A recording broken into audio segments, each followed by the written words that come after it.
the movie starts with these raccoons in a cage. They look sad, they look scared, and obviously we know that one of them is Rocket as a baby raccoon. That was obviously a flashback from the past, and we cut through the present, showing the current situation of the other Guardians. Finn is mourning the death of Gamora. I think you mean Peter Quill. Peter Quill. You said Finn. Are you talking about Finn from Star Wars or Finn from Tangled? Which Finn are we talking about?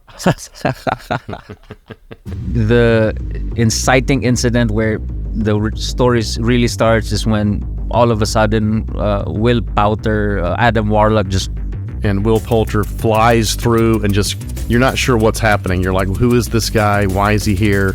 But he basically flies in and takes Rocket. And then we get to meet the High Evolutionary. Right. He has this invention. It's like a capsule, like a time machine, where you put a little turtle and then it basically fast forwards evolution, a million years of evolution into a few seconds. So a little turtle becomes a ninja turtle or something. But the problem is, what you see is this terrifying rage monster, and he can't figure out why they all turn to anger and rage, and he's trying to figure out how to make them peaceful. And every time they try, they fail. Right. But Rocket's so smart, he figures it out in 2 seconds. Like, he looks at it and he says, "You forgot to do this." Mm-hmm. So apparently, Rocket's brain is so far advanced compared to the other animals that he's been experimenting with. He's the most evolved. And this is why he covets his brain. What does he want? He wants to take Rocket's brain and put it in his brain or something? Or he wants to use his brain in an experiment to try to fix, the rest of the animals. And you're not really sure why he's doing this. I guess because he likes playing God. He wants to create a perfect system. It reminds me of Tron Legacy. It's like, we're going to create the perfect system. The utopia. Yeah, it's like a utopia. Yeah. That just doesn't work. And one of my favorite lines ever is in Tron Legacy when he says, the thing about perfection is it's unknowable. Unknowable. The more you strive for it, the worse things are going to get. That's true. That's a really good line. And so he made this so-called counterfeit Earth. The citizens they look like animals, basically. Bat-faced people. That's when the old lady a few rows ahead of me was like, "I'm done with this movie," and she got up and left. It's like, I paid money for this freak show. When they were driving around the neighborhood, they saw a guy mug a guy in an alley and said, "Well, their utopia is not perfect after all." And then what kind of peaceful utopia is this? It's just like anywhere else. There's going to be crime, and there's going to be sin, and there's going to be mistakes. You got one guy that's got like a walrus face, like selling drugs to whatever other animal, and he's like, "That's why I have to start over." And you realize he's going to destroy everything again. Kind of like Thanos. He wants to reset the universe. It's just a never-ending pattern. He's never going to find this perfect world. We feel for these creatures. They're not just creatures. They're conscious. They have feelings. And then Rocket's friends, the rabbit, the walrus, I think the beaver, their dream was to go to Counter-Earth and be in paradise. And because they're in a cage and all they see is walls and it's dark, and they're dreaming to see the sky.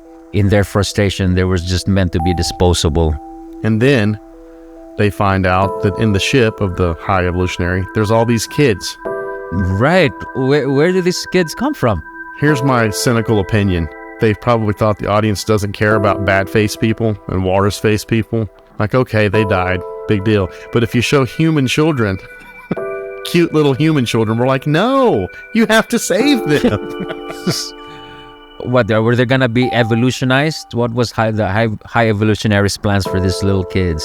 Well, I think what they're saying is the High Evolutionary, he's going to experiment with everything. He's not just experimenting with raccoons and animals. He's experimenting with humans as well. It just makes him more evil. What happened to Adam Warlock? What was his story again? He obviously has this mixed feelings. Am I a good person? Am I a bad person? Should I? Well, he doesn't have clear motivation. He's been sent on this mission, and so he thinks he's supposed to just fight not the Avengers, the Guardians.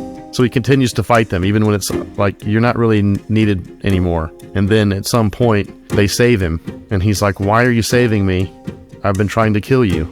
And so his allegiance switches to the Guardians because it's obvious that no one else cares about him. And I think his mother, who's the one that sent him, right? Doesn't she get killed at a certain point? I couldn't remember, man. There was so much going on.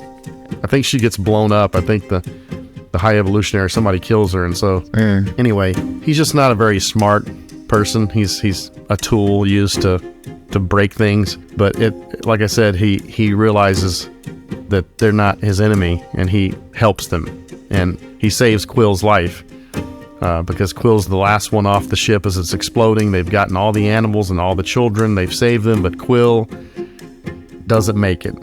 And he's floating in space. It looks like he's dead. And then here comes Will Poulter flying out there to save the day. So yeah, he seemed like an insignificant character, but he became a very important character at the very end.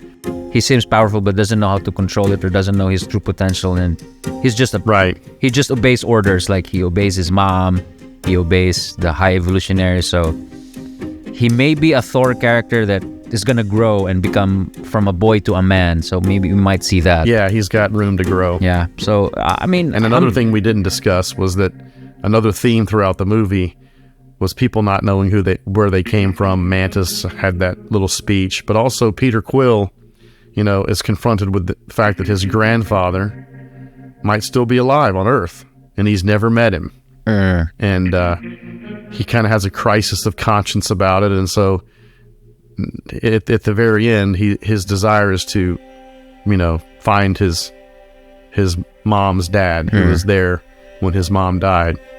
And I think Peter Quill and Gamora's love story, the romance was kind of took a back seat a little bit because it gave more screen time to Rocket. And in all Avengers movies and Guardians of the Galaxy, that's the Gamora and Peter Quill thing. There's always romance. There wasn't a lot of romance between them in this, and tragically, they had a bittersweet ending. Peter Quill went home to Earth, and Gamora joins Sylvester Stallone to be a Ravager. Then it ends with this hero shot of Will Poulter, and there was this animal. Oh yeah, the little pet, and then the dog. You have Cosmo, the dog. So that's their new generation of Guardians. But I mean, this wasn't the best Guardians of the Galaxy. No. The first one is just about perfect from start to finish. It's super entertaining. It's funny. It's very funny. Oh yeah. That's what I like about it. I like the wisecracks. I like the fun, and I think that might be why this one wasn't as good to me, because it was so serious and dour. Animals being experimented on. I was like, there was not a lot of humor in it. You know what I mean? No. In comparison to the first one.